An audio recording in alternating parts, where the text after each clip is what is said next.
Giadiva harja Gaeilge gamer an seo, agus inniu tá mé ag deanú léirmheasa Gaelic Football Laochra an céad físclíthe luachlas Gael atá agin le scór bliain an nuas.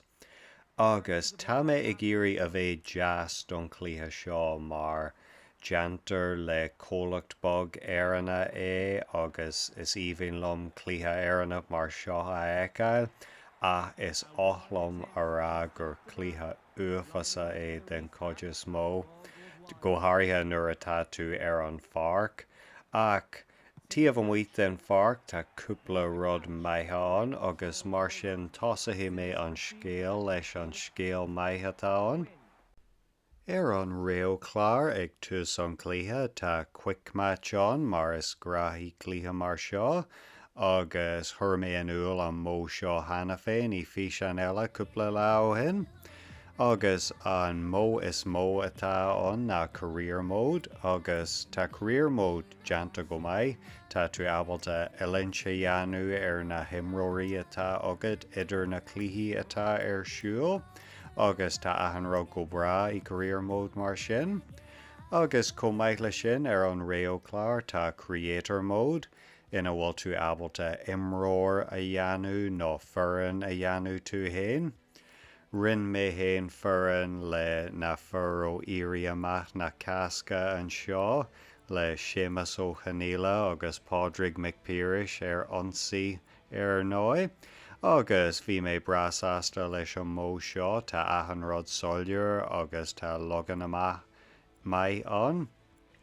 Iríonn rudaí I bhfad níos measa nuair a théann tú an pharc nó fiú sola neathaigh tú an pharc mar arcaigí an seafóid seo a tharde.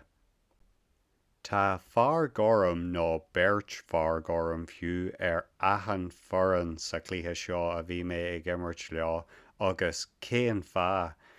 Níl sé mar seo in éon forann condaí sa tír agus is anmh fad an cas de méad éon fear Gaeilge ag imirt péal géile ag an leibhel seo.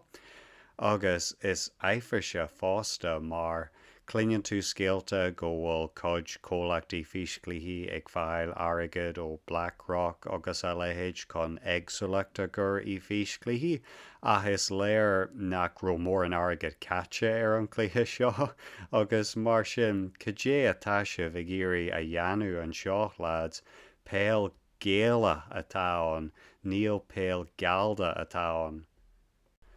Agus leanan rudaí ra go donna an pharc. Tá sé maiceolóir nuair atá an líróid agad agus tá tosa ag deanú ionsaí, ach nuair atá tú ag cásaint agus tá tú ag iarraidh an líróid a fháil arás, tá sé níos mó mar beat 'em up na clíthe spóir, tá sé cóscrapé mar clíthe le grúpa daltaí bonscola ag imirt, maithíonn sé go bhfuil an tá an fad agus níl skill bí ag baint leis.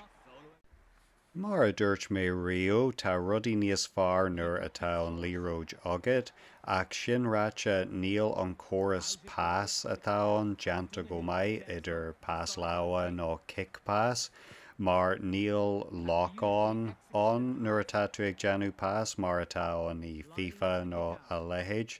Agus mar sin nuair atá tú ag iarraidh pass a dheanú tá tú ag kickáil an líróid ará, agus níl mé cinse an bhfuil imróir eile an, agus tá mé ag rá paidir tásúil agam go bhfuil ceann an, agus mar sin maithíonn sé máil nuair atá tú ag iarraidh ionsaí a dheanú.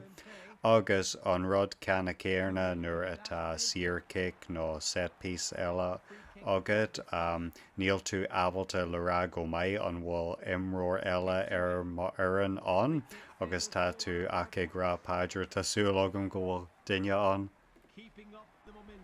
Mar a himre mar sin, de méad an clíthe seo le fáil ag 10 pont nó 20 pont fiú, bháilhíonn é mar clíthe le himirt le a tharde anois sa ríist, ach leis an preis atá anois níl mé ábalta an clíthe seo a bháilú thorbí leis an méid feibanna atá an pharc agus an preis mór atá Mar sin é don fi an seo go míle maitho gihheasa bheith gar go háde. Amór, slán.